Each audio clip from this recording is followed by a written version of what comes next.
Nah, saya kemudian datang ke Gus Yakut. Ini mumpung ada tambahan 20.000 kuota ini, ya bisa nggak sih paman dan kakak saya ini diselipkanlah sedikit. Dan jawabannya ternyata memang tidak mengenakan buat saya. Sehingga apa? Ketika kita mendapatkan tambahan kuota 8.600 tahun 2023, angka kematiannya hampir 800. Assalamualaikum warahmatullahi wabarakatuh. Salam, Om Swastiastu, Namo Buddhaya, salam kebajikan. Sahabat-sahabat sekalian, setelah Gus Yakut ditersangkakan oleh Komisi Pemberantasan Korupsi terkait tentang penambahan kuota haji di Kementerian Agama beberapa tahun silam, akhirnya Gus Islah Bahrawi angkat bicara dalam podcast Akbar Faisal Unsensor dan membongkar beberapa fakta yang sangat menarik.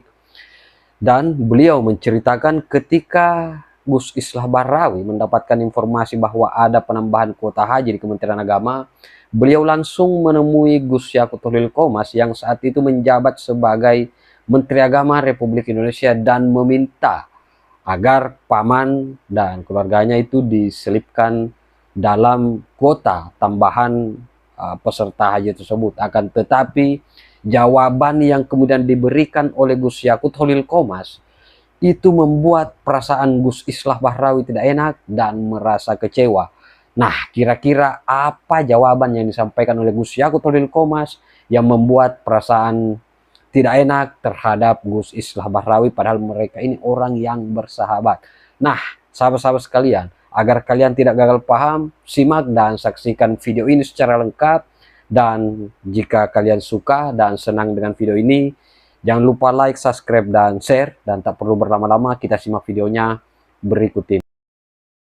Saya mendapatkan kiriman buku ini. Dan kemudian saya tulis di lini masa saya di X. Ini.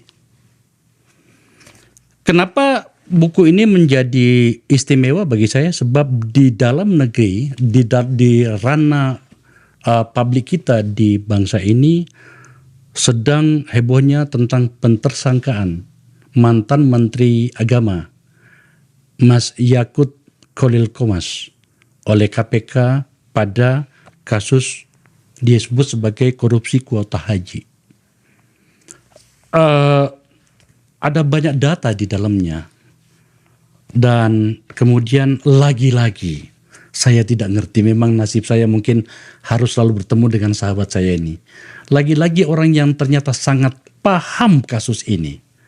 Setelah beberapa episode yang lalu itu kita bicara tentang keributan di NU. Sekarang ternyata realitasnya saya mendapatkan catatan bahwa orang yang paling paham tentang ini adalah orang yang sama. Cak Islah Bahrawi. Cak, kita ketemu lagi. Saya juga heran, kenapa saya gitu? Why me gitu ya? Saya nggak ngerti ya. Mungkin pendaran pergaulan kita ya. Ya. Hingga kemudian di ujung-ujungnya tuh saya selalu dapat orangnya. Dan untuk dua kasus ini itu Anda, Cak. Ya. Kenapa bisa begitu? Ya kebetulan memang kita sama mungkin Puang. Kita punya banyak teman di mana-mana sehingga ruang sosial kita itu seolah-olah kita selalu menjadi center of gravity dari banyak persoalan. Saya kadang-kadang dituding ini orangnya si A, ini orangnya si B, ini orangnya si C gitu. Kita mungkin pernah mengalami hal yang sama, padahal kita tidak pernah melihat orang. Kita hanya melihat satu pergaulan yang luas sebenarnya. Itu menguntungkan atau merugikan kita ya? Kadang menguntungkan, kadang merugikan. Tapi kita akhirnya memang menjadi sasaran ketidaksukaan atau kesukaan dari banyak orang. Biarkan sejarah mencatat kalau soal. Biarlah itu. Tapi dalam kasus ini saya mohon maaf. Sebelum kita ngomong banyak hal, pemirsa, saya sejujurnya agak deg-degan dengan diskusi kali ini. Sebab beberapa informasi sebelumnya yang kami bicarakan, sungguh-sungguh ini sangat menghentak saya. Pertanyaanku pada bagian ini, Cak. Bagaimana bisa Anda tahu semua soal ini? Nah, ini yang penting. Kok kenapa saya lagi? Saya sebenarnya begini Puang, di keluarga besar saya itu ada dua anggota keluarga besar saya yang belum naik haji. Satu kakak kandung saya, yang kedua adalah paman saya. Nah, dia sudah mendaftar dari tahun 2014, nggak kunjung berangkat, daftar tunggunya lama sekali. Nah, mumpung saya punya teman Menteri Agama, Dan saya mendengar ada kabar bahwa Jokowi mendapatkan tambahan dari Muhammad bin Salman 20.000 tambahan kuota haji. Sehingga saya buru-buru datang ke kantor Kementerian Agama waktu itu. Datang saya menemui Gus Yakut. Jumat. Sebagai teman juga. Sebagai teman saya mau minta tolong lah, ini paling nggak paman saya dong gitu. Setelah kemudian Lirboyo. Ini dalam rangka ini juga. Kedekatan soal ini juga. Ya, pokoknya ini pesantren Lirboyo supaya mengingatkan orang-orang bahwa ini islah itu tercipta di sini. Oke, lanjut. Nah, saya kemudian datang ke Gus Yakut. Ini mumpung ada tambahan 20.000 kuota ini, ya bisa nggak sih paman dan kakak saya ini diselipkanlah sedikit. Dan jawabannya ternyata memang tidak mengenakan buat saya. Karena Gus Yakut ketika itu bilang, Cak, ini sistem. Meskipun kamu itu teman saya nggak bisa intervensi ke dalam sistem haji itu. Kalau ruang tunggu kakakmu itu sekian tahun, ya sudah harus mengikuti sistem itu. Ya kecewa saya sebagai teman. Tapi saya kemudian berpikir, kan ini ada tambahan 20.000, bisa nggak sih dipercepat? Kita masuk ke situ. Sebab pada dasarnya cerita ini juga kita rasakan oleh banyak orang. Salah satunya saya. Bapak saya yang sayang sekali sudah pergi, itu masa tunggunya 8 tahun. Iya. Bapak saya almarhum gitu. Oke. Cak Islah, saya ingin Anda merunut ceritanya. Kenapa sampai kemudian ada kasus ini, kemudian berproses di hukum, kemudian berproses di politik dalam bentuk pansus di DPR, dan seterusnya, hingga kemudian hari ini dilala yang tersangka hanya 2 orang. Iya. Mantan Menteri Agama dan seorang staf khususnya. Iya. Sementara ada banyak nama yang sudah tercekal. Dan informasi yang saya dapatkan, baik yang ada di dalam buku ini maupun pada catatan yang terpisah-pisah, itu mengatakan peran mereka itu tidak kecil. Saya serahkan mic-nya untuk Anda jelaskan sedetail mungkin. Waduh, ini tapi begini, kembali lagi ke cerita tadi, saya mulai dari sana. Saya kemudian meminta Gus Yakut, Gus, bisa nggak sih ditolong kakak saya itu? Udah kelamaan, udah ketutup COVID, habis itu dia, tahu nggak, tadinya kakak saya itu harusnya berangkat tahun 2024. Tapi ternyata akhirnya tampias dia ke 2029, karena kepotong COVID dan sebagainya. Kata Gus Yakut begini ketika itu, sampean kan baca berita, saya juga baca berita bahwa Indonesia mendapatkan kuota tambahan 20.000 dari Muhammad bin Salman. Tapi sampai saat ini saya tidak dilibatkan dalam proses itu. Itu Gus Yakut langsung, loh, saya bilang Gus Yakut, sampean Menteri Agama, kenapa kok, nah ini beritanya, sampean ini Menteri Agama, kenapa kok tidak diberi kesempatan untuk mengelola tambahan kuota ini? Saya nggak tahu katanya. Presiden itu yang diajak adalah Dito mantan Menpora. Oh, Dito Aryo Tejo. Oh iya, waktu itu sebagai Menteri Pemuda dan Olahraga. Oke. Itu yang diajak oleh Jokowi ketemu Muhammad bin Salman, dan disitulah dia mendapatkan kuota tambahan itu. Supaya detail, Cak. Iya. Selain Dito, siapa lagi yang ikut rombongan beliau? Ada Erick Thohir. Ada Pratikno. Itu berdasarkan keterangan Gus Yakut ketika itu. Dan Gus Yakut, saya sampai saat ini nggak tahu soal kuota tambahan itu, karena saya tidak dilibatkan. Sehingga saya bertanya ke Gus Yakut, sampean ini Menteri Agama apa bukan? Saya bilang. Ya saya nggak tahu. Presiden belum memerintahkan saya.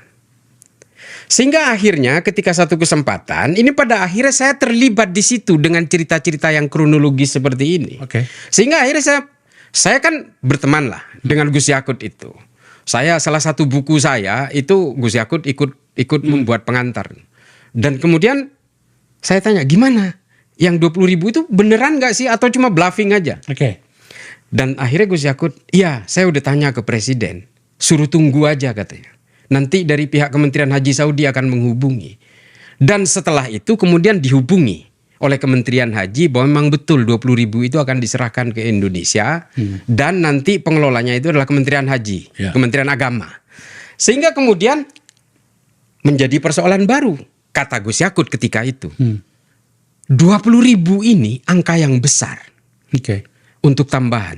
Sementara tahun 2023 saja ada tambahan kuota 8.600 dengan cuaca yang sangat panas dan tingkat hunian yang tidak berubah dari Musdalifah dan Mina sejak zaman Rasulullah sampai hari ini itu kan tidak bisa dimekarkan, karena itu adalah wilayah-wilayah ibadah yang harus dijalani dalam ritual haji. Di Musdalifah ya. Iya, dan nggak berubah kan, nggak bisa di apa-apakan. Ya wilayahnya segitu aja dari dulu. Oke. Sehingga apa? Ketika kita mendapatkan tambahan kuota 8.600 tahun 2023, angka kematiannya hampir 800. Sangat luar biasa pernyataan yang kemudian disampaikan oleh Gus Islah Bahrawi menyikapi tentang ditersangkakannya Gus Yakut Holil Qomas terkait tentang penambahan kuota haji. Dan memang ketika kita mendengar secara seksama, menyimak apa yang disampaikan oleh Gus Islah Bahrawi ketika mendatangi Gus Yakut Holil Qomas saat mendapatkan informasi terkait tentang penambahan kuota haji dan ingin menitip nama pamannya, nama keluarganya, akan tetapi Gus Yakut Holil Qomas menolak. Ternyata alasannya bahwa meskipun misalnya Gus Yakut Holil Qomas bersahabat, berteman, berkawan dengan Gus Islah Bahrawi, akan tetapi Gus Yakut Holil Qomas ini akan tetap tertib, profesional terhadap sistem yang ada di Kementerian Agama. Dan lagi-lagi saya mengatakan bahwa Gus Yakut Holil Qomas ini adalah sosok yang paling berani, yang paling tegas melawan proses-proses radikalisme yang ada di Republik Indonesia ini, melawan mereka kelompok-kelompok yang ingin memecah belah negara kesatuan Republik Indonesia, sehingga mungkin hal ini yang kemudian digoreng oleh para basar-basarnya dan menjas bahwa mereka ini yang mencintai NKRI, yang mencintai Pancasila, itu adalah penjahat semua. Ini kan kurang ajar apa yang dilakukan oleh mereka. Nah, sahabat-sahabat sekalian, beberapa video selanjutnya kita akan saksikan di channel YouTube Sahabat Penerang 9. Jadi sahabat-sahabat tetap jangan lupa subscribe, share, dan like, dan jangan lupa bunyikan lonceng notifikasinya agar sahabat-sahabat bisa mendapatkan update video terbaru yang saya upload melalui channel YouTube Sahabat Penerang 9. Demikian, terima kasih. Wallahul muwaffiq ila aqwamit thariq. Wassalamualaikum warahmatullahi wabarakatuh. Salam akal sehat, salam NKRI.